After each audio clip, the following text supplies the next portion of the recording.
Good afternoon, everyone. My name is Anuja Pandey, and I'm pleased to be welcoming you to the Stress Management Lecture as a part of your Cardiac Rehab Education Week. We have lots we want to accomplish in 1 hour, so we're going to launch right in. What can you expect today? You can expect by the end of this hour to have 7 new tools that you can start using today to combat stress. And what I mean by combat stress is you're going to be able to use these 7 tools to decrease your overall stress level. We call that the baseline stress level that you experienced one day to the next. We tend to have an elevated chronic stress level at all times in the modern day. So we're going to use these tools. They're going to, if we practice them every day, reduce that baseline stress level so we can increase our resilience to the day-to-day stressors that come into our lives. And also, the same 7 stress busters are going to be able to help you when you are dealing with a specific stress situation, something overwhelming in the moment that might be getting you going. So we can use these for overall, if we practice them regularly, overall baseline stress, as well as acute stressful events. All right, so let's get right into it. Now, let's first define our terms, because when I say the word stress, each of us is going to have our own relationship with that word. When I say stress, you're going to have your own set of associations, your own experience of it, you might conjure up certain images, memories, thoughts, words. We'll all have our own thing. So let's just make sure that we're all on the same page and define it. Today, when we refer to stress, we're talking about that experience we have when the requirements on our system exceed the resources that we have. Okay, so let's keep that in mind. When what's required of us is more than we can handle. It's pretty straightforward, right? Okay, so the thing is, sometimes we can't change what the requirements are on us. Sometimes we can. So we can really look at our prioritization of things and just assess, first of all, look inward and assess whether we might be putting too much emphasis, too much energy on something that maybe it doesn't need to be. So doing that quick assessment is certainly important. But there's some stressors we just can't do anything about, right? We can't eliminate them. Let's say, for example, some people find doing their taxes stressful. So tax season is a stressful season for them. We can't eliminate that. There might be some job stresses. Now, within that, there might be some things you can negotiate, but overall, maybe you can't change the fact that your job is the way your job is. There are just some stressful jobs. Okay, so if we can't eliminate the requirement or eliminate the stressor, then what we have left is to handle the resources. We have to resource ourselves better. We have to develop our inner resource so that we're more resilient to the stress, so that when stressors come into our lives, we're not so overwhelmed. Our system is not so overwhelmed. So now I've used the word system a couple of times, and that's really important because what's key in today's lecture is that stress is experienced both in our body as well as in our mind. Now, in our body and in our mind, there are many components within those two things as well, right? When I say body, I'm referring to our musculature, our skeletal structure, obviously, all various organ systems, all of that is a part of it, right? When we talk about our body. And when I talk about our mind, I'm talking about our thinking process. How cloudy is our thinking? Are we able to think clearly? Talking about our emotions, sensations, that's all a part of it. Our memories, all of these things are affected by stress, right? So that sounds like a lot, but this is actually good news. The fact that we experience it both in our body and in our mind, because what it means is we have multiple access points to dealing with stress management. Because remember, when I talk about stress management, we're not eliminating the stressor. What we're doing is developing our inner resources so that our system can handle stress better. So, like I said, if we're talking about our body experiencing it, then we can access the stress management through our body, calm the body, and then the mind will follow. We call that bottom up. And because we also experience it in our mind, then we can calm the mind and then the body will follow. We call that top down. And sometimes there are tools that are actually doing it bidirectionally. so that we're both calming the body and then the mind calms. And then we're also doing things to calm the mind and the body calms. So it goes both ways in some of the techniques that we do today. So keep that in mind. We're going to have quite a few things that are going to calm the body and then the mind follows. And then we have a couple of mindfulness activities that are going to help us with calming the mind. So first things first, at any point during the day, this is a really great tool.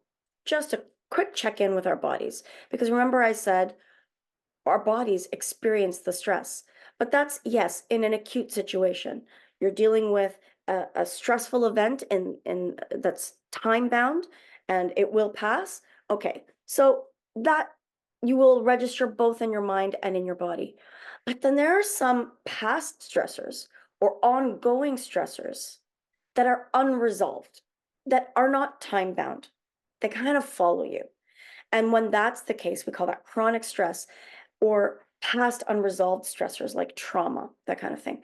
Those things hide in our body and they accumulate. So if stress is hiding in our body, let's get it out of there, right? And there are some spots where that we can call the usual suspects. Now, we can have that stress stored in various places. Sometimes it can cause headaches. Some people, if it's bad enough, can have tummy aches. Sometimes it creates, a cascade of physical symptoms. But in the basic day-to-day, there's usual suspects that you can check. So what I want you to do, randomly just check on your body. You're going to do a scan from head and shoulders, knees and toes. And I quite literally mean that. So you're going to use your fingertips and scan your forehead from my eyebrows down. Because sometimes we're actually walking around with our eyebrows up and we get these lines. You know what those are called? We call those worry lines, don't we? And that there's a reason for that. So we want to be bringing our eyebrows down, and that will help relax over time our scalp, our whole scalp. Okay, so head. Then often we'll walk around with our shoulders slightly hiked up. Some people quite hiked up, and you'll notice a much shorter neck. So most of us, however, we don't even notice it, but it's slightly hiked up. And some of us, when we're breathing, you'll notice shoulders are moving. Okay, so that's stress breathing as well. So we want to be checking our shoulders and intentionally bringing our shoulders down. It's like the wings in the back, you're bringing them down and relaxing them. Okay. Then knees. So some of us will sit with our knees folded or our legs folded over one another, right? Legs crossed. That's not the greatest thing, in addition to the fact that, that can cause stress in other parts, other joints like our hips and that and lower back and all. It's also a way that our body is reacting to an unconscious avoidance. So I was talking about shoulders. Not only do we sometimes have it hiked up, we also sometimes have it rolled in. And our knees and legs, if they're crossed, notice what that does. I was sitting like this, and when I do this, I get smaller, don't I? Yeah, so it's a way of unconsciously avoiding things, and we don't need to do that. We're adults. We're in control of our own lives. So let's live it expansively. All right, so we're going to keep our legs uncrossed, and then in addition to that, we're going to check our toes. We're going to make sure that our toes are not curled in, that they are splayed out. Okay, oops, sorry about that. And we want to make sure that our feet, the soles of our feet, are in contact with the ground. And just check to see if you're rolling one way or the other on your feet. Sometimes some of us, because of stress, will compensate our stress and roll slightly. And that actually makes us unbalanced both physically as well as psychologically. On an unconscious level, we feel a little shaky. So we're going to do a quick check anytime during the day, but certainly when you're feeling in the stressful moment, I would like you to do a quick head and shoulders, knees and toes check for yourself. Okay? All right. The next thing you can do, most important thing you can do in your day-to-day practice is to be doing what we call belly breathing. All right, now most of us are not doing that anymore. It is the natural way to breathe. And if you look at infants and very young children, they're still naturally doing belly breathing. They also naturally have excellent posture. So you'll notice if a child is sitting at circle time, you'll notice their backs are straight and they're breathing through their bellies. You won't notice this going with their shoulders or their chest going in and out. That's not to say that the chest doesn't move when you're belly breathing, it does slightly, but the belly is the noticeable movement. Okay. So the reason this starts to change over time is because we accumulate stress over time. We have a more complicated life as modern humans. And so, as a result of the chronic stress that we have, it's affected many things, including our breathing. So we're breathing shallower breaths and more rapid breaths in the modern world. In fact, the average human is breathing 15 to 17 breaths per minute, which may not sound like a lot, I don't know, but when you think about what we're supposed to be breathing, it's quite surprising. We're supposed to breathe 5 to 6 breaths per minute. So let's give that a second. Let's think about that. We're breathing 15 to 17 breaths per minute, but we're supposed to be breathing 5 to 6 breaths per minute. That means we're breathing approximately 3 times the number of breaths in a minute than we're supposed to. So clearly we're not using the full capacity of our lungs, right? We're only using a very tiny portion. Our lungs do go, they span from our chest to our belly. If we're only using the tiny portion, then we're doing what we call chest breathing. So belly breathing means we're using this portion of our lungs, but also the part of our lungs that spans into our abdomen. So that's why we call it belly breathing. So it is a little bit shocking, and it is evidence that we are living with chronic baseline stress at all times. Our bodies aren't actually fully and completely relaxed at any time. And it's an indication that on some level, our system is operating like it's always under threat. But when we're sleeping, we ought not to have to do that, right? Okay, so we're going to practice so that our body gets used to, goes back to its natural course of breathing fuller, longer, deeper breaths, more restorative breaths, more restful breaths. Okay, so belly breathing. Like I said, it's so easy that a child does it. So it's easy as 5, 6, 7. Let's do it together, okay? I'm going to ask you to take one hand, put it on your chest plate, take your other hand, and put it on your belly button. And then we're going to inhale together at the count of 5. When I tell you, first I'm going to tell you how to do it, okay? Inhale to the count of 5. It's a slow, long, deep breath in through your nose. And you're going to just intentionally make your belly hand move first and furthest. So you may have a habit, you might notice that your chest is ready to go first, and you're going to resist that and force your belly to go first and furthest. And then your chest will follow, and that's fine. Okay? So inhale for 5, then we're going to hold it at the top for the count of 6. And then we're going to exhale to the count of 7 through our mouth with pursed lips. And the reason we're doing that is because we are practicing right now, and we want to be practicing how to do a full and firm, but not harsh exhalation. And so, in other words, it's a controlled exhalation.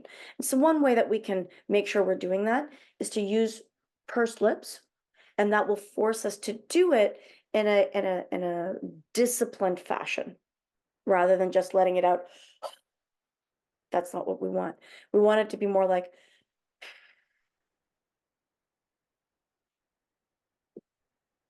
okay?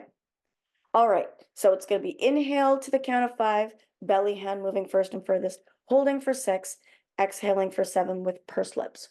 Okay? So I'm going to count us in. I'm going to count to 3, and at the top at 3, we're going to inhale together. Ready? First hand, belly hand first and furthest. Together in 1, 2, 3.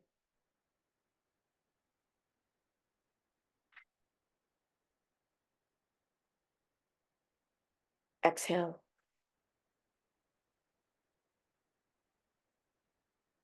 We're gonna do it again. This time, I will not count when we're breathing in because I can't talk and breathe in at the same time. When we get to the top, I'll count us down for the hold again.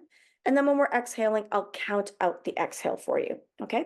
Together in 1, 2, 3, belly hand first and furthest.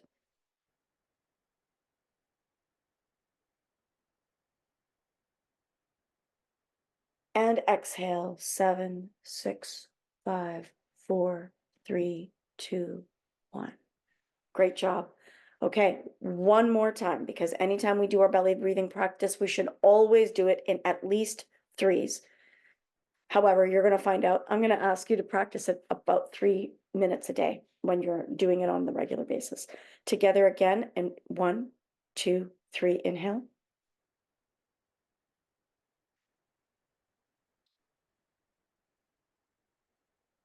And exhale. 7, 6, 5, 4, 3, 2, 1. Great job. Okay, so as I mentioned, I'd like you to try and incorporate this as a practice every day, about 3 minutes a day, 2 to 3 times a day. Now, incorporating a new habit is tricky. Sometimes we forget. So the easiest thing to do when we're trying to implement a new habit is to tack it on to a habit we already have, something we don't really think about. So what is something that you might do 2 to 3 times a day? Some of us brush our teeth 2 to 3 times a day. So maybe you're putting your toothpaste on and your toothbrush and getting things ready, and you can be practicing your deep belly breathing. Something else we might do 2 to 3 times a day is eat our meals, right? Most of us are having 2 or 3 meals a day. So then once you've prepared your meal and you get it all on the plate, you're putting it down on the table, and now you're finally sitting down. Just before you start to eat, this is a great time for you to settle into your body and do your belly breathing. It will actually help you with portion control. It will slow things down so that you're not eating in a rush. And then you'll actually find that you're full faster. Okay, so I'm going to encourage habit bundling so that you can practice deep belly breathing 2 to 3 times a day every day. All right, so now that's something that's going to help you with your baseline stress, and it's something you can call upon anytime you wish, right? It's just a general, really healthy, good practice to do deep belly breathing. But what do you do when you're suddenly overwhelmed with anxious feelings, fear, anger, something really stressful and overwhelming in the moment? If you need a quick way, the quickest way we know, proven to be the quickest way to calm our body down, is to do the physiological sigh. It sounds like a fancy word for what many of us actually already do, which is taking a deep breath and then sighing as we breathe out, and we don't even think about it. But in the physiological sigh, it's just slightly tweaked from what we sometimes naturally do anyway. We're going to breathe in 2 parts. There's a one through the nose, a nasal almost full breath. Okay, so we're going to do an almost full breath. Then we're going to reserve a tiny bit so we can do a tiny top up breath. So I'm going to show it to you in a moment. And when I do, I'm going to exaggerate it so that you can see once I've breathed in and I'm doing the top up breath, I'm going to do a little jerk so you can see that, oh, that's where the top up breath is. Okay. And then you're going to exhale fully, firmly, and audibly. And it's going to sound like a sigh or a humming sound. Whatever sound naturally comes out of your body is perfectly fine. Okay. We're not trying to get a Grammy here. So you just make whatever sound your body wants to make, honor that, but do allow it to make that sound. It's actually very physiologically therapeutic and helps our bodies immediately reduce its stress level. And so when you want to do this, we want to do it at least 3 times. It's been proven to be the quickest way to calm the body down if we've done it 3 times or more. Okay.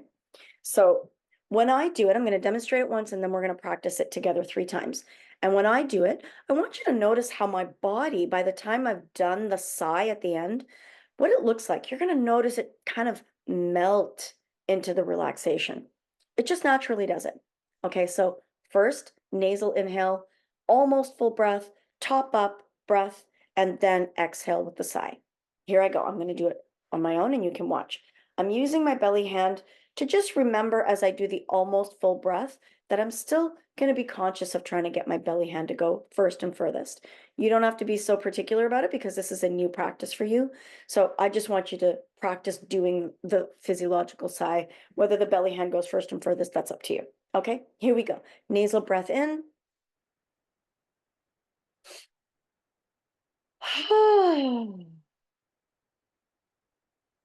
You just see how my body just relaxed into my chair, my back, let go of everything. Okay, so now we're going to do it together. All right, now nasal, almost full breath. Ready? Here we go. 1, 2, 3.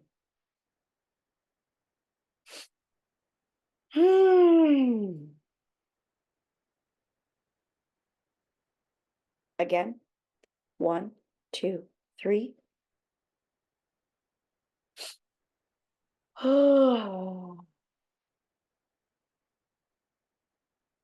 One more time. Through the nose, almost full breath. 1, 2, 3. Oh.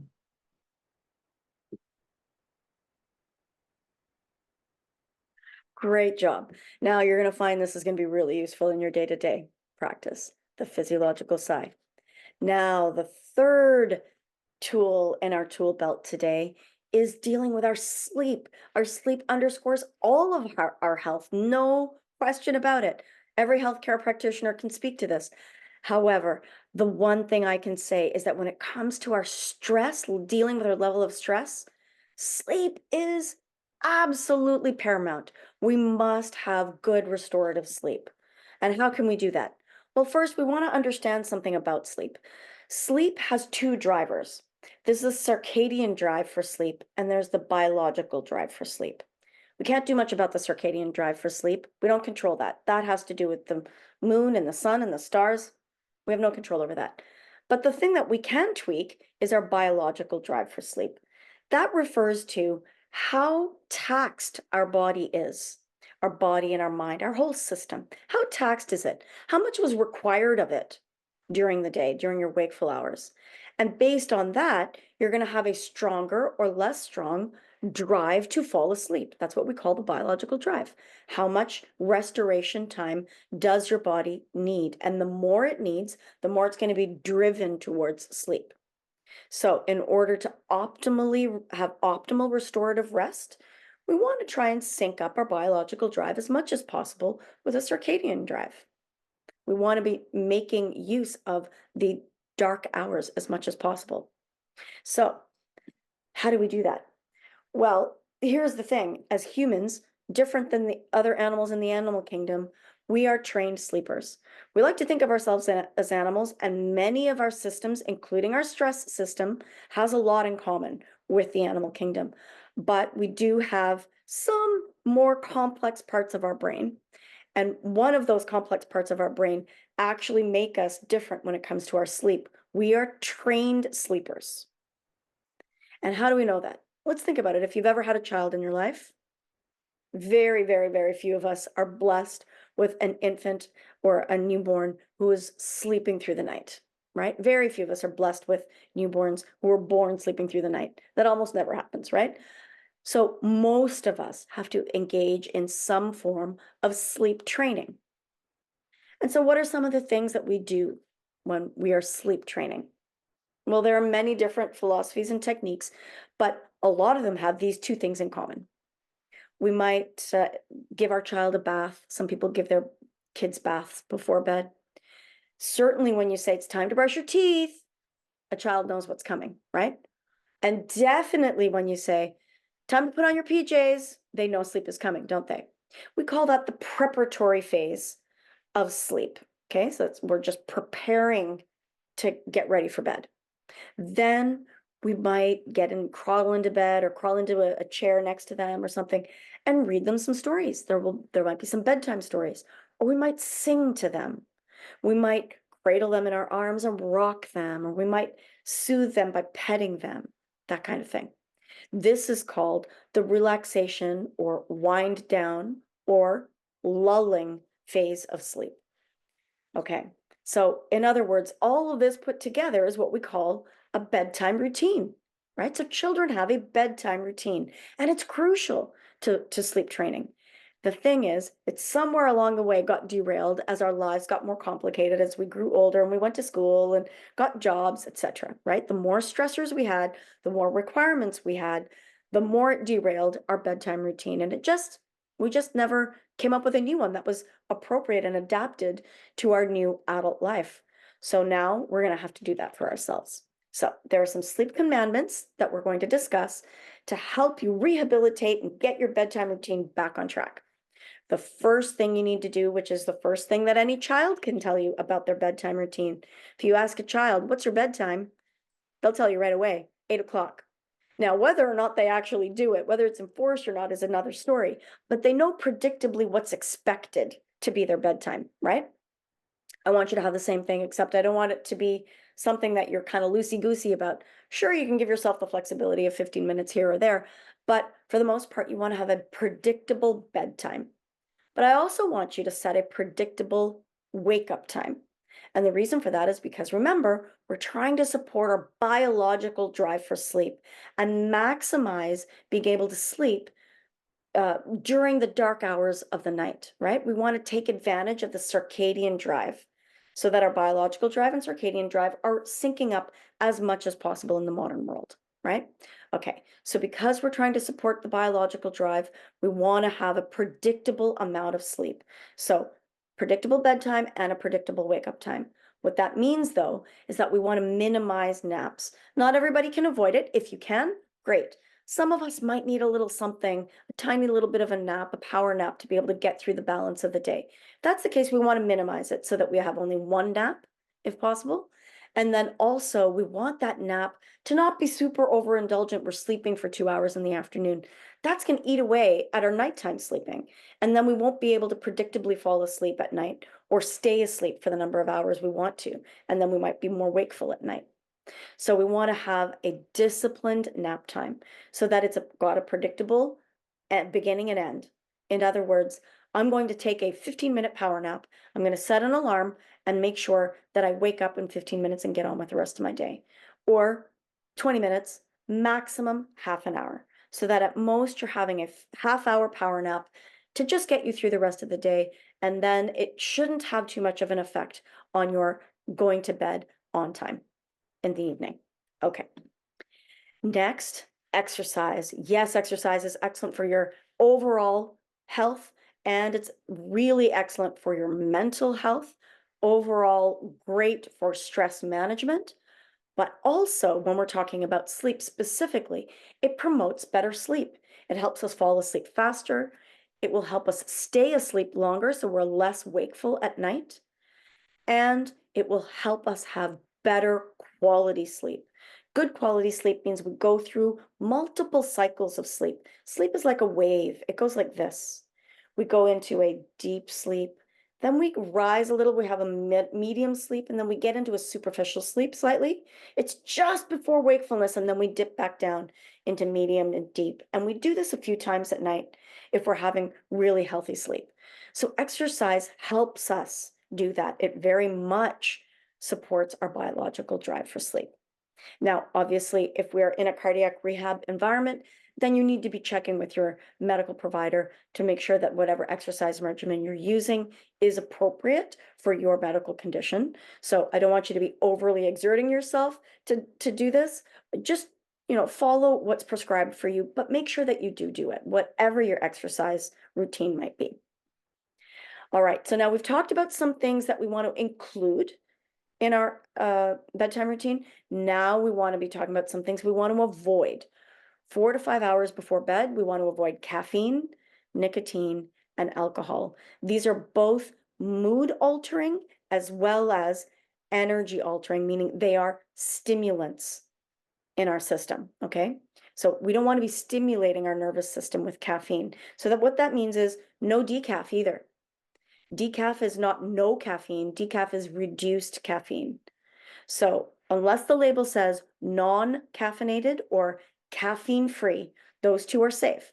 If it says decaf, it's a no-go, 4 to 5 hours before bed, okay?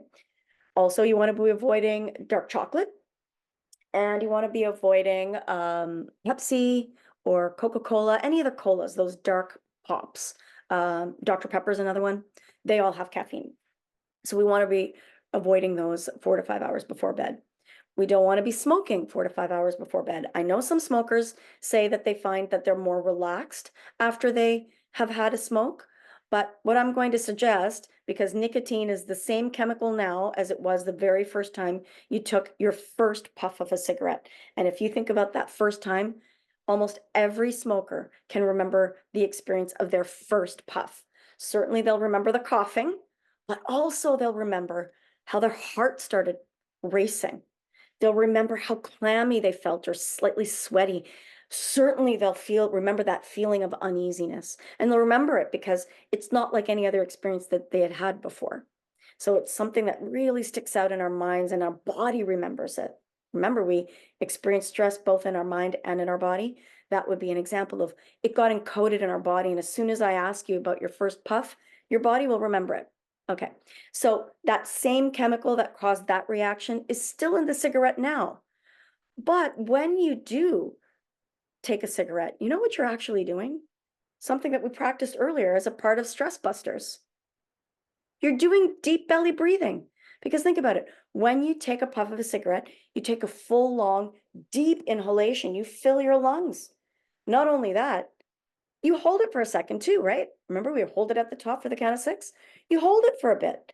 And then you do a full, complete exhalation. You don't exhale some of the smoke, you exhale all of the smoke. So you do a full, deep exhalation. That is a belly breathing exercise. So why don't we cut the middle guy out? Let's just get rid of the cigarette 4 to 5 hours before bed and go straight for the deep belly breathing. Okay, because the thing is, each of these things, alcohol, nicotine, and caffeine, because they are all stimulants, whether or not you fall asleep quickly, what they will definitely do is affect those cycles of sleep. They interfere with the sleep cycle. Okay, so we're going to avoid alcohol, nicotine, and caffeine 4 to 5 hours before bed. Now, the next thing we're going to do to support a biological drive for sleep is reduce the light toxins in our room. That's little tiny pesky bits of light that make their way into our bedroom. The easiest thing that most of us can recall right away is light coming in through our windows. So easy fix for that is to purchase blackout blinds or blackout curtains. They are easily accessible these days and very affordable. Even places like IKEA carry all sorts of sizes and styles to suit your needs. So I highly recommend you do that. And you can even buy them online nowadays. Amazon even has a lot of them. All you really have to do is measure the window, make sure you order the right size, and do the installation. It's quite easy. Okay, so I highly recommend that. You might have an alarm clock in your room. Alarm clocks have dimmer switches. I want you to put it to the dimmest setting and then turn it around so that it's not facing you, maybe facing the wall or something so that it's not illuminating the entire room and it's certainly not in your face. Okay. Also, a lot of sleep experts will say they don't want you to have any devices at all in your room. They don't want cell phones, they don't want iPads, computers, TVs. I live in the world of realism. So because especially I said I want you to have a predictable bedtime and a predictable wake up time, chances are you're going to have an alarm. And in 2024, most of us use our phones as alarms, don't we? So there are some things that I want you to do. I want you to put your phone on do not disturb before you go to bed. And I want you to press the screen off button so that it goes dark. And then I want you to put the screen face down on your nightstand. Simple as that. Then your phone doesn't have to disturb you, but it will still wake you up when it's time.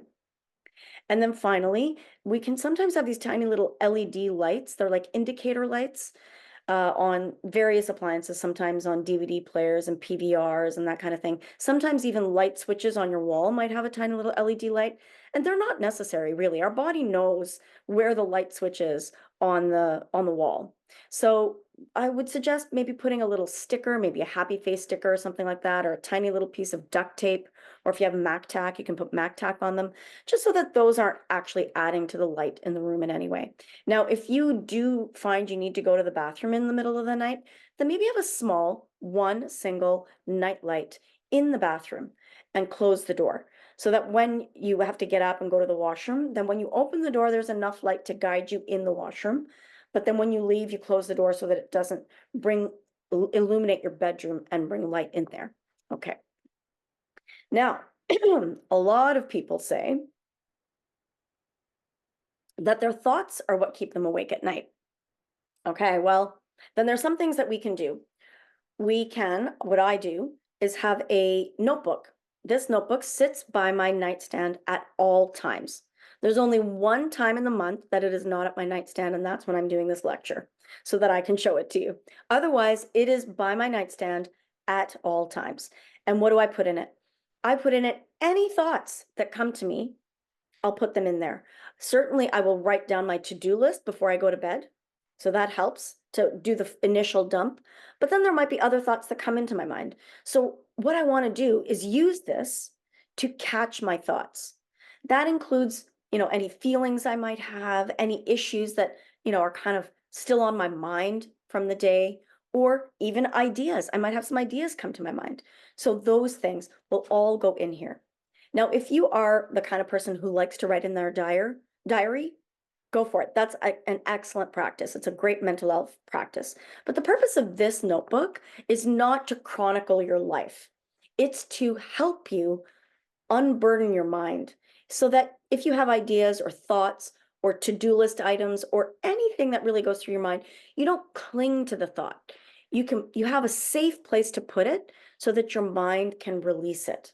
And once your mind releases it, you can be more effective in falling asleep at an appropriate time. Now, if you have somebody that sleeps in your room with you, if you have a partner, then checking in with them before you go to bed is a great idea as well. You can do something like, oh, don't forget we have that, we have to do our oil change on Friday. Oh, don't forget we have that baby shower on Sunday. And then also what went on that day. You can metabolize the day together. It's what I call the State of the Union address. And it's great not only for stress management and sleep, it's also great for connection, isn't it? So I highly recommend the State of the Union address. Lastly, if you've done everything right and you're still lying awake 20 minutes later in bed, then at that point, it can have a negative feedback loop. And you can actually find that sleep is getting further away from you because now you're trying and you're wondering, why am I falling asleep? Why am I not falling asleep, right? It starts to have that negative feedback. So round about the 20-minute mark, your body will know when it starts to feel like, okay, it's been a while. When that happens, I don't want you to be trying harder. You can't try harder to fall asleep. It just doesn't work that way, does it? So what I want you to be doing is then just take a break from trying to sleep and do intentionally a relaxation exercise. It might be deep belly breathing like we did earlier, or at the end of today's session, what we're going to be doing is progressive relaxation. We're going to practice it together so that you know how to do it. And it's a way where you intentionally relax one muscle group at a time from head to toe. And then the next thing you know, you're melting into your bed. Now, the other thing that you could do, which I like doing sometimes, is reading something really boring. Something really boring that you also don't derive benefit out of. So it's tax season. If I was reading something about the tax table, it would be boring, but I'd be deriving benefit out of it too. So in a way, I could go down a rabbit hole. So I don't want to be getting benefit out of it. Something that's boring that actually has no relevance to my life.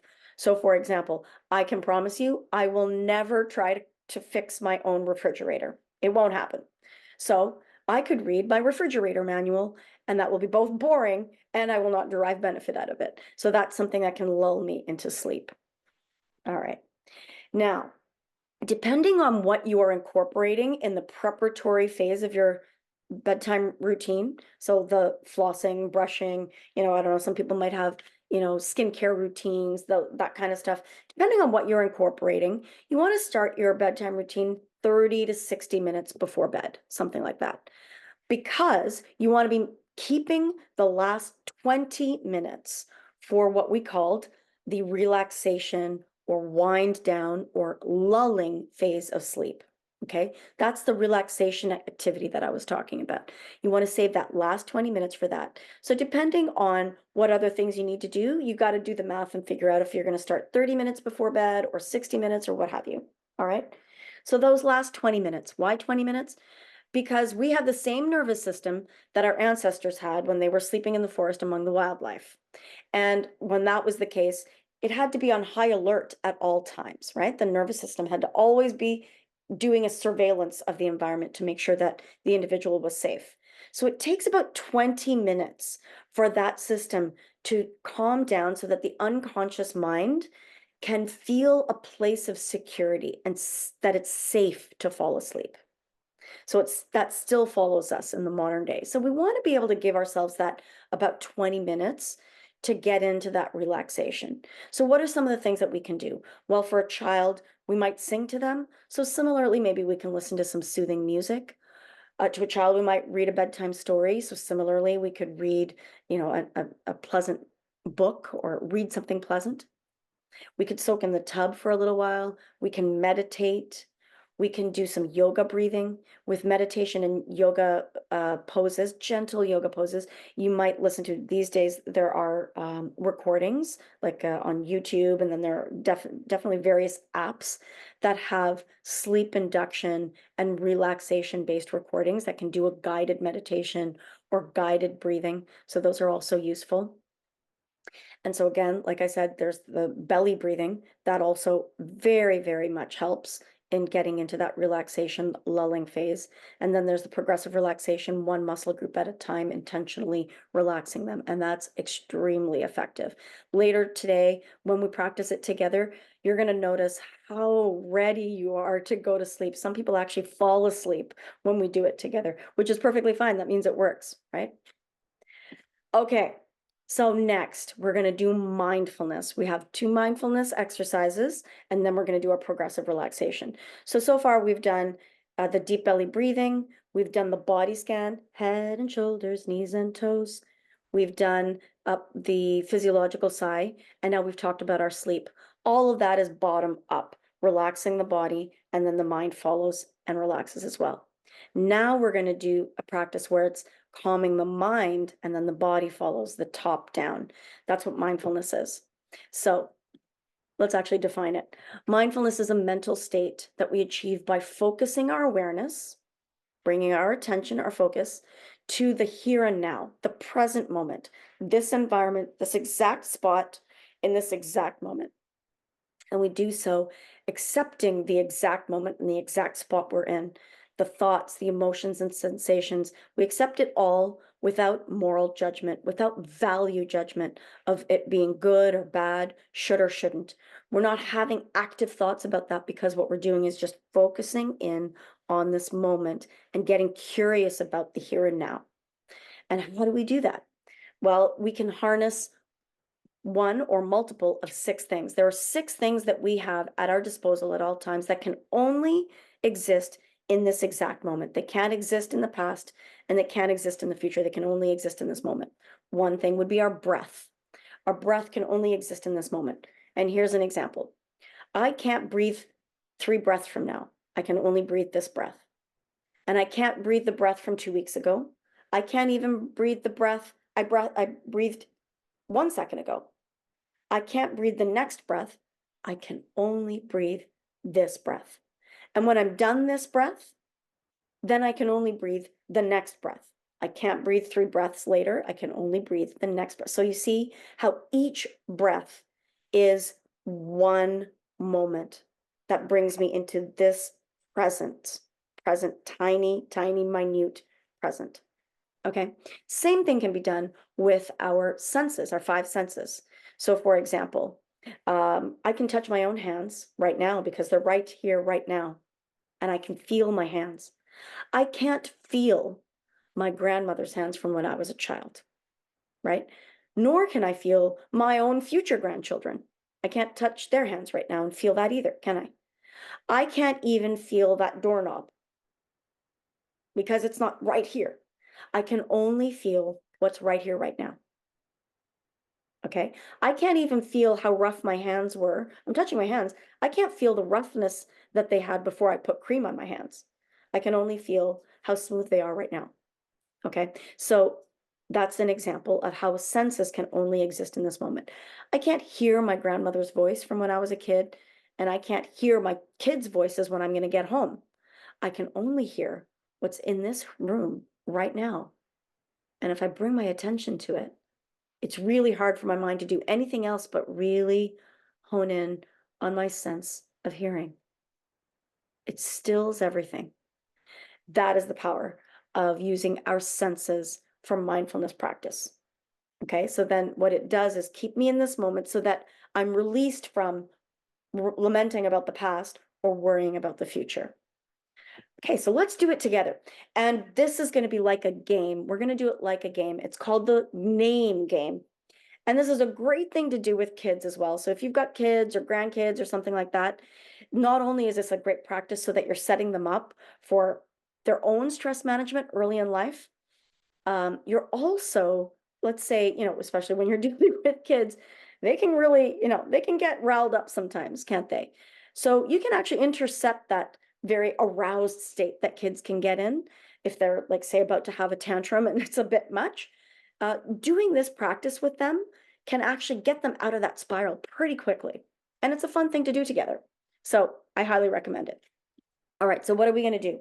We're actually going to use all of our senses to really get to know and bring our awareness to our environment. It's a very easy thing to do. Now, I'm going to suggest 4, 3, 2, 1, just so that we can have the structure of this workshop together so we can do it pretty quickly and efficiently.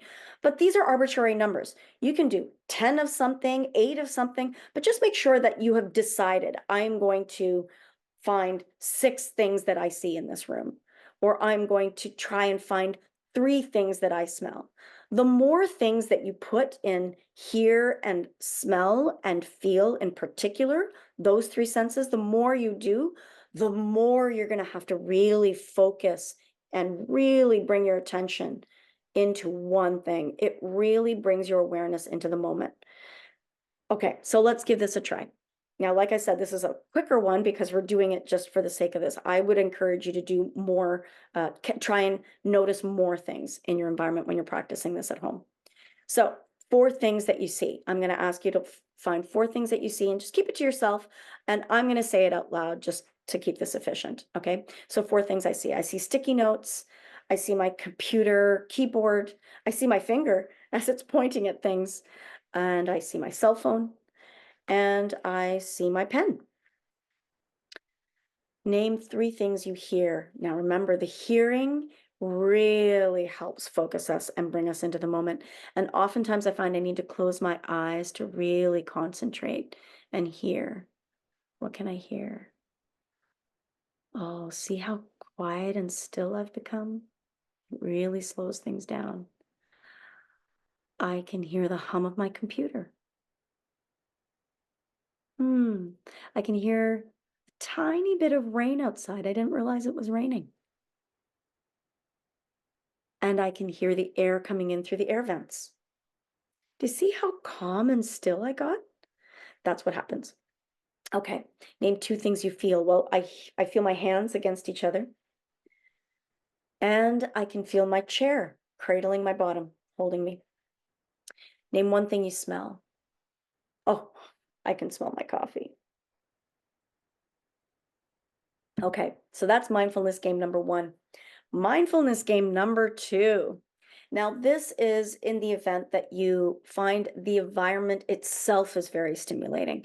So, and honestly, you can do either one of these. You can do them both. It's entirely up to you. But in this exercise, it's particularly useful if you find the environment itself very stimulating. So then you want to focus your senses on one thing. Okay, and get really, really curious about that one thing. So I'm going to ask you to find something in your environment. It could be anything. It could be a pen. I've got a tiny little bottle of hand cream here. There's a little knick-knack here that my daughter gave me for my desk. Um, I've got this little case here. It's an SD card case. You can see it can be any random object. It doesn't have to be anything, spectacular. Just something that you can hold in your hand. So I'm going to just give you a second to do that. If you have a cushion or something like that, you can even use that if there's nothing else nearby. A coaster, um, anything you find. Okay. Now that you have your object, first thing we're going to do is bring our sense of sight and really focus on the object in our hand. We're going to notice the size of the object. How does it fit in our hand? Maybe we'll bring our attention to the color of the object.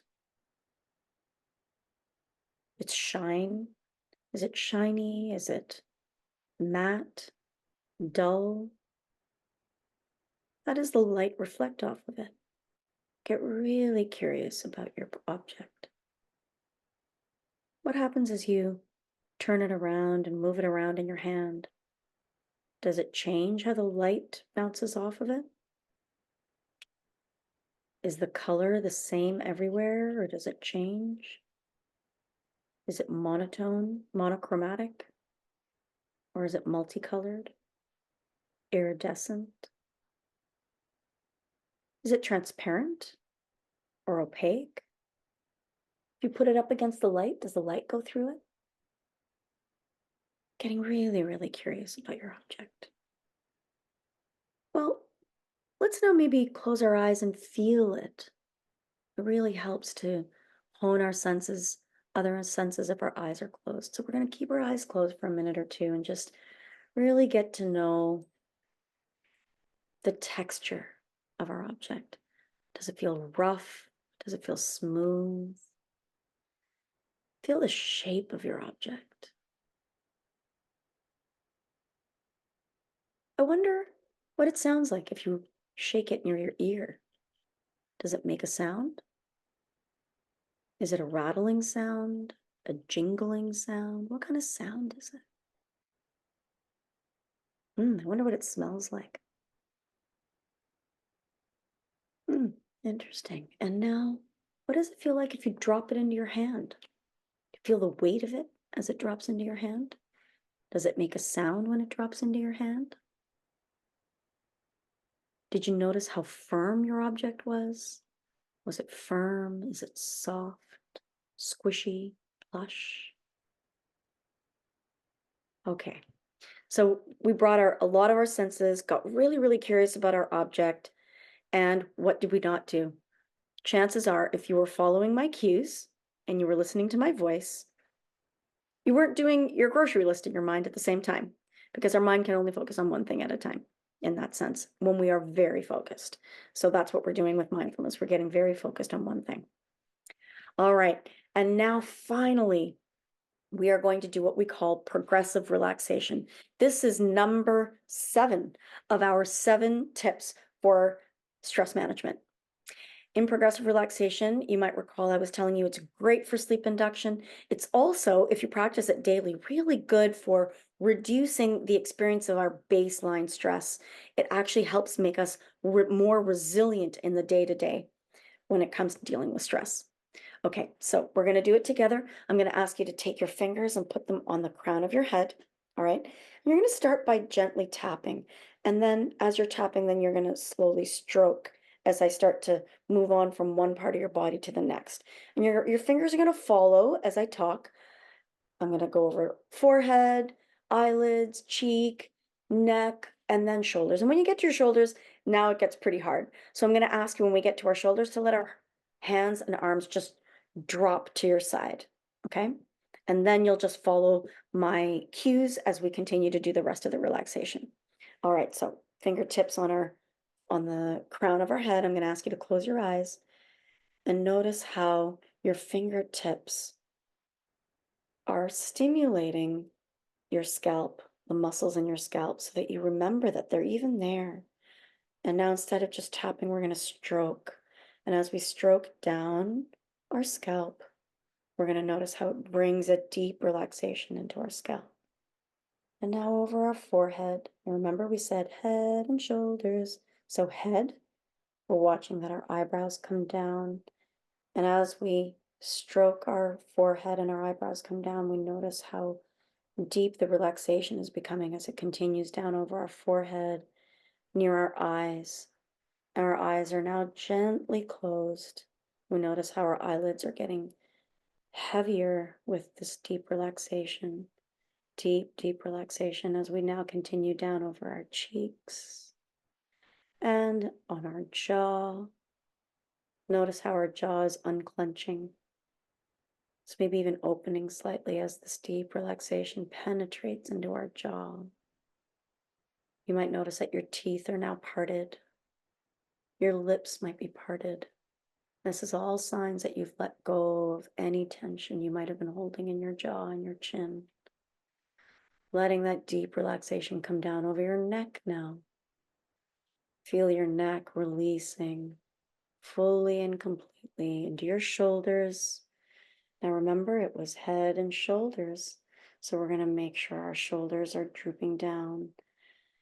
Oh, and we're going to let our shoulders know it's okay to let it go. Our shoulders don't need to carry anything right now. Let them unburden. And as we do that, we're going to let our arms drop down by our side and let ourselves just relax into our chair. Relax into this deep relaxation. Feel the relaxation continue down your shoulders into your upper back and down your arms. Your arms are getting so deeply relaxed, they're getting loose and limp, like a Raggedy Ann doll or like a dishcloth, a wet dishcloth, how it will just flop. So deeply relaxed down your upper back and your mid back. Letting the relaxation follow down into your lower back, letting go of any tension. Now into your hips and your thighs, feeling your legs nice and heavy. They're uncrossed, straight down. And as the relaxation continues down your calves and into your ankles, you notice that the soles of your feet are in contact with the ground. And you can feel grounded. You can feel how gravity has you cradled, supporting you. Feeling that deep relaxation right down into your feet and to your toes that are splayed out, fully and deeply relaxed. Let's take that one moment to revel in this deep state of relaxation, head to toe. And now I'm going to count us out of this, counting backwards from 5 to 1. And when I say 1, our eyes are going to open. We're going to rejoin the group in the room, feeling relaxed, but also refreshed in every way. 5, animating your body a little more. 4, 3, 2, preparing, and 1, opening our eyes and joining everybody in the room. Great job, everybody. I hope you're feeling deeply relaxed, but also refreshed. Now that you've had that experience, I hope you'll take your time and really do it a little bit more, indulge in it a bit more when you practice it at home. All right, so now's the time that I can take any questions that you might have at home. You can type them into the chat feature and here as well. I'm happy to take any questions you might have. Also, there's a survey that we're launching here on the for the online group. If you could just take a few moments, 5 quick questions, and here in person, of course, you've got the survey in front of you. If you would just take a couple of minutes, it really helps us for the next time. Okay, and as you're doing that, I'm going to just remind you of some of the things that we covered. You're going to start a new bedtime routine with predictable bedtime and a predictable wake up time. We've done the top down stress reductions with our mindfulness practice where we calm our minds and then the body follows. And curiosity is our friend. Get really curious about whatever object you're focusing your senses on. We've practiced bottom up, many bottom up exercises where we're calming our body and then the mind follows with our belly breathing and our head and shoulders, knees and toes body scan. Also, the progressive relaxation that we just did, that's also a bottom up relaxation. It's really great for sleep induction as well as helping us become more resilient in the face of stress. And then there's the physiological side. Remember, that's the 3-part breath where it's an almost full breath. Then you top it up and then you make a sigh or humming sound as you fully and completely exhale. That's helpful anytime, anywhere to very quickly calm down. Okay, thank you all for your attention today. I hope you have a great day.